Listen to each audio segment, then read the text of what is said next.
Imagine being presented with two job candidates for a coveted position.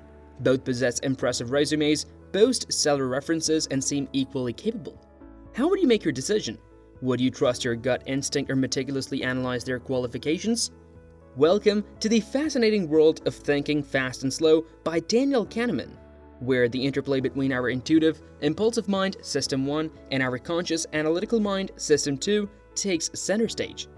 This gripping summary delves into Kahneman's groundbreaking exploration of human thought processes, decision-making biases, and the profound implications these revelations hold for our everyday lives. System 1 is like the spontaneous, impulsive, and intuitive side of our brain.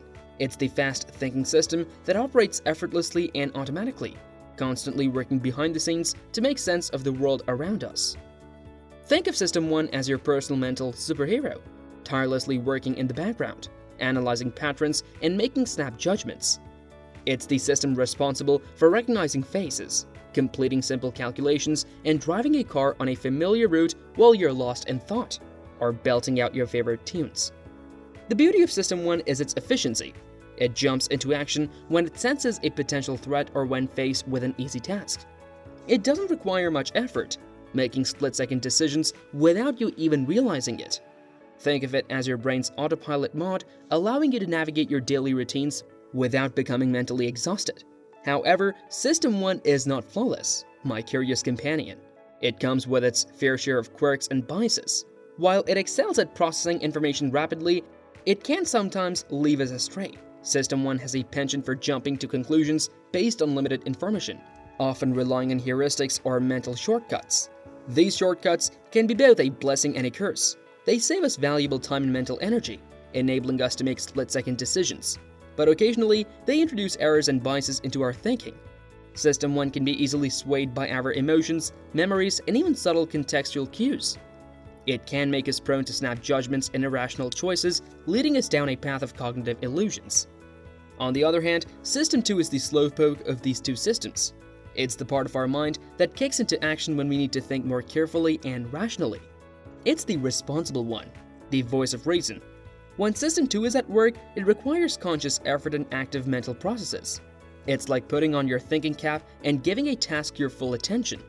System 2 enables us to focus, apply logical reasoning, and engage in complex problem solving. So, when do we call upon our trusty System 2? It comes to the rescue in situations that demand careful analysis and logical thinking. Whenever we face novel or complex tasks, or when our conscious attention is required, System 2 steps up to the plate. System 2 thinking can be mentally exhausting because it consumes our cognitive resources and can leave us feeling mentally drained.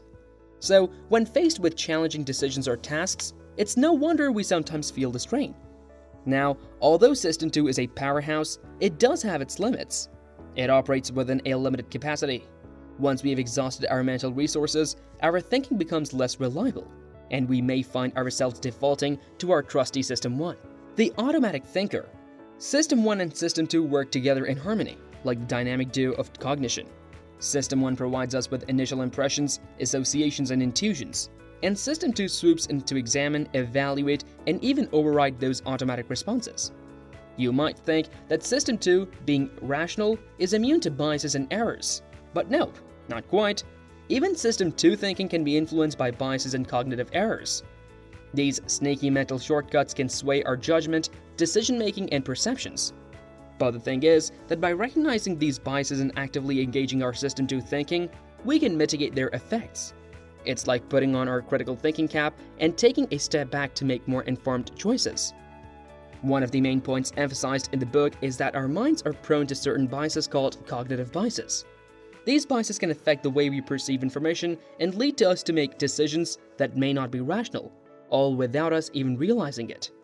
Two examples of these biases are the availability heuristic and the anchoring effect. The availability heuristic refers to our tendency to rely on easily accessible information when making judgments or decisions. Instead of considering all relevant information, we often rely on examples or instances that come readily to mind.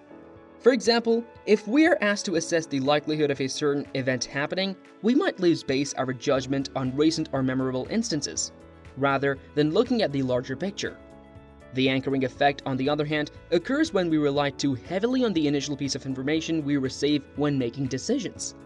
The initial anchor can bias our subsequent judgments, even if irrelevant or arbitrary.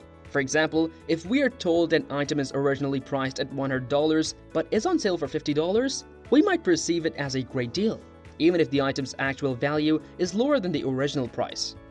Another important concept introduced by Kahneman is prospect theory. This theory explains how individuals evaluate potential gains and losses when making decisions. According to the theory, people tend to be more sensitive to losses than to gains. In other words, the pain of losing something is typically stronger than the pleasure of gaining something of equal value. As a result, we often make choices based on avoiding losses rather than maximizing gains.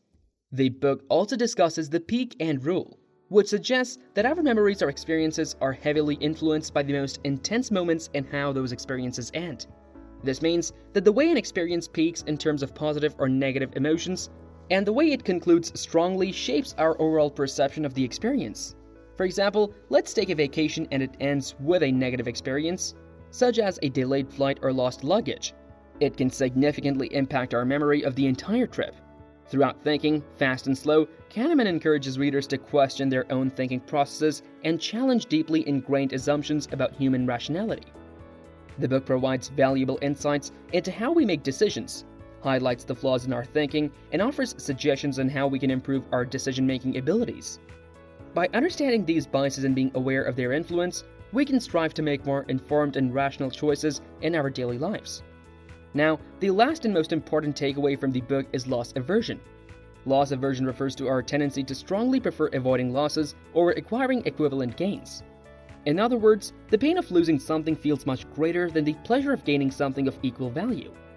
According to Kahneman's research, the emotional impact of losing is about twice as powerful as the impact of gaining. This means that the fear of loss can often outweigh the potential for gain. To better understand this concept, imagine you have the choice between two investments. Option A offers a potential gain of $1,000, while Option B has the same odds but carries the risk of losing $1,000. Due to loss aversion, most people tend to choose Option A, even though the potential gains and losses are equal. Thinking Fast and Slow is a groundbreaking masterpiece that challenges our perception of human thought processes. Kahneman artfully weaves together research, anecdotes, and personal experiences to shed light on the intricate interplay between these two systems. One of the book's strengths is its ability to demystify common cognitive biases and errors plaguing our decision-making. Kahneman uncovers the workings of our minds, exposing how we often rely on heuristics and mental shortcuts that can lead to faulty judgments. From the framing effect to the availability heuristic, he dissects these biases with precision, allowing readers to gain a profound awareness of their own thought processes. Moreover, Thinking Fast and Slow delves into the realm of happiness, challenging our assumptions about what truly makes us happy. Kahneman introduces the concept of the experiencing self and the remembering self, highlighting how our memories and experiences shape our overall well-being. Kahneman's writing style is accessible and engaging, making complex psychological concepts understandable to a wide range of readers. He effortlessly combines academic rigor with captivating storytelling, ensuring that the book remains intellectually stimulating and enjoyable. Each chapter is thought-provoking, leaving readers with many ideas to ponder long after turning the last page. This book has the power to transform the way we think and make decisions, empowering us to lead more informed and fulfilling lives. Critics may argue that Thinking Fast and Slow can sometimes be dense and challenging, demanding readers' full attention. However, the reward for perseverance is invaluable. The book encourages us to be more mindful of our thinking processes and equips us with the tools to make better decisions. It invites introspection, prompting us to question our own biases and embrace a more rational approach to problem solving. Overall, it serves as a valuable resource for anyone interested in psychology, behavioral economics, or simply understanding how we make choices. By adopting a more thoughtful and deliberate approach to thinking, we can strive for greater clarity, objectivity, and ultimately, better outcomes in various aspects of our lives.